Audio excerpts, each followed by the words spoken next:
Just for the fun of it, I attempted to count them. No simple task. Try it sometime. Take a pen and paper and make a mark each time you have a thought.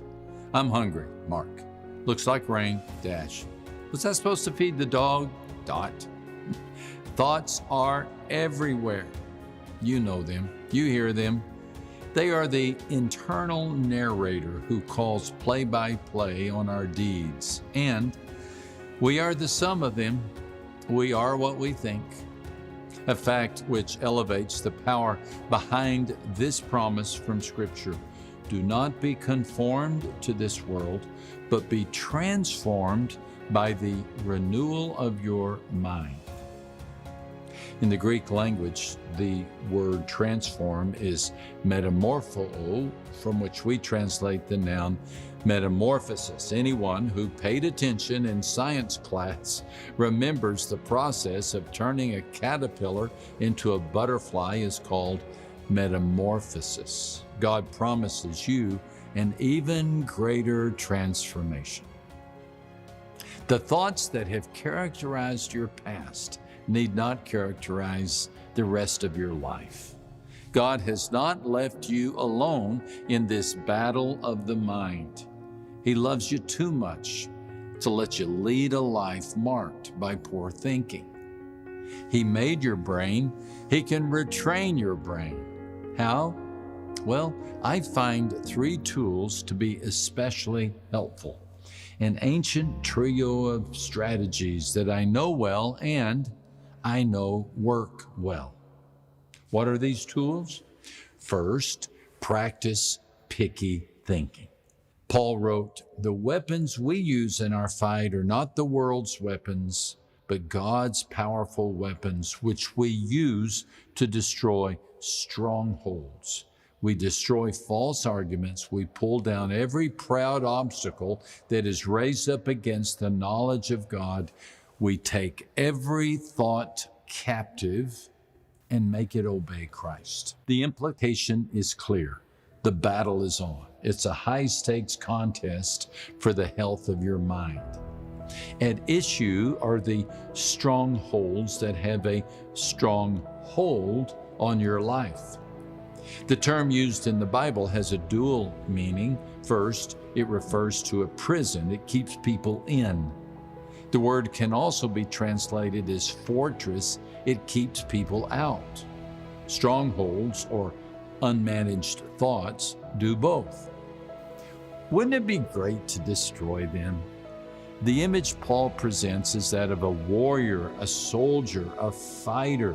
And rather than indulge such thoughts, we take a wrecking ball to them. And once the stronghold is shattered, we take every thought captive and make it obey Christ. We filter, we monitor, we challenge. The literal rendering of the phrase is to take one captive with a spear pointed into the back. So we point a spear against the spine of toxic thoughts, march them outside, and toss them out on their derrieres. This brings us to our second tool, identify UFOs. Not the UFOs of outer space, but the UFOs of thought progression. It works like this. Untruths lead to false narratives that prompt overreactions, UFOs. One of my early encounters with an untruth had to do with a fellow 4th grader named James. Everybody in our class liked James. The girls liked James. The guys liked James. James was cool. And James had a clique, an entourage of guys and girls who followed him everywhere. And Max?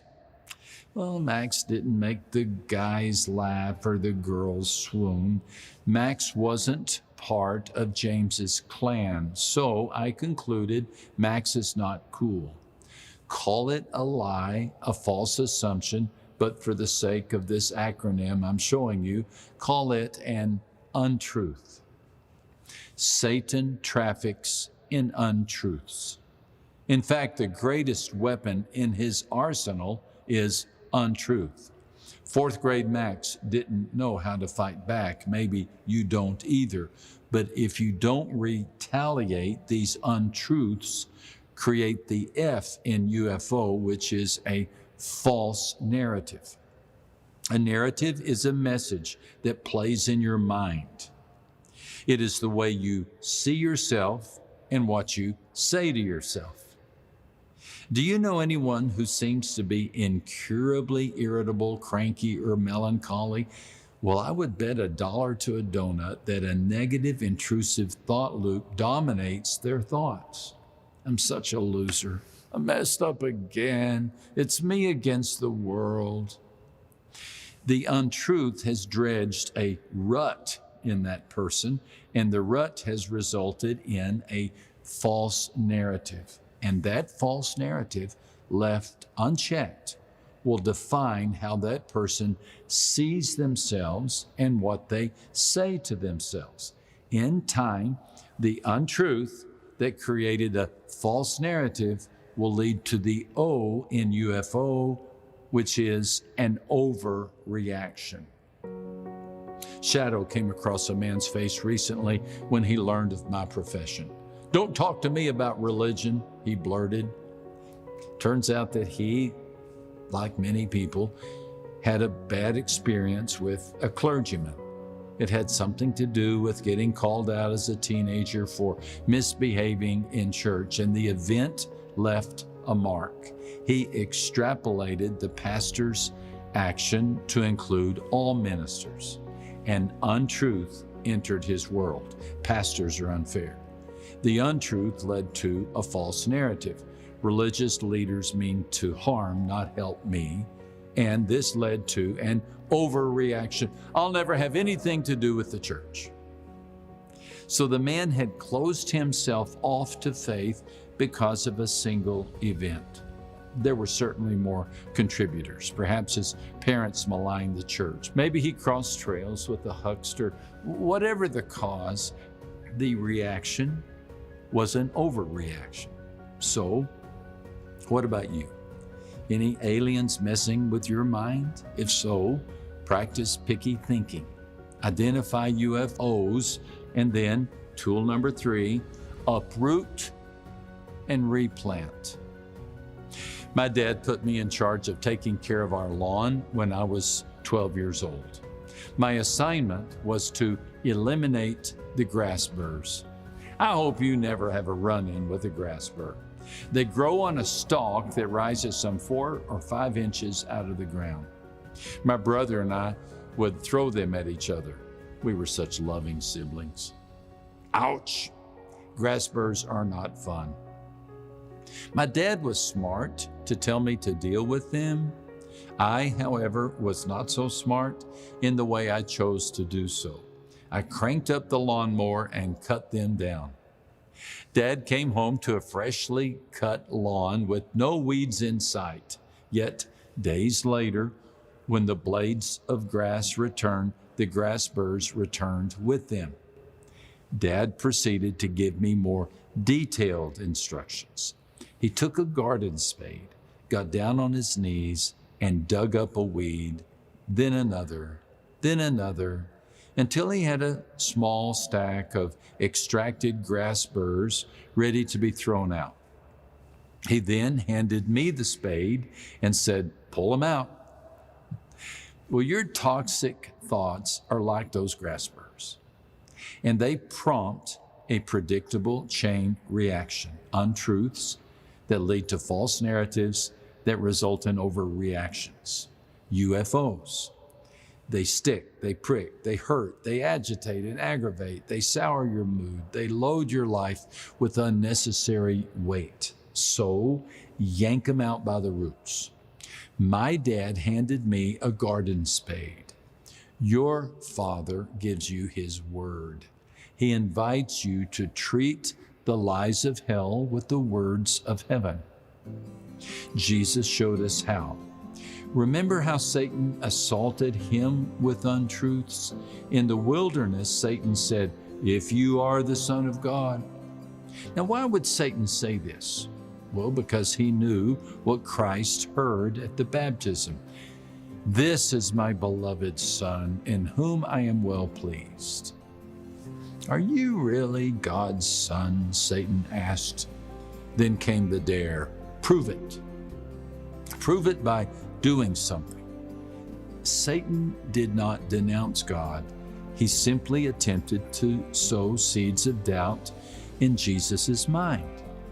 Jesus responded by taking each thought captive and treating each untruth with Scripture. 3 temptations, 3 declarations. No razzle-dazzle. He just quoted the Bible, his weapon of choice. If Jesus used the Bible for his thought management, shouldn't we do the same? In one of his most intriguing teachings, Jesus described a demon who had been cast out of a person. It roams about, he said, looking for a new home. It never finds one. It decides, I'll go back to my old haunt. On return, it finds the person spotlessly clean but vacant. It then runs out and rounds up 7 other spirits more evil than itself, and they all move in, whooping it up.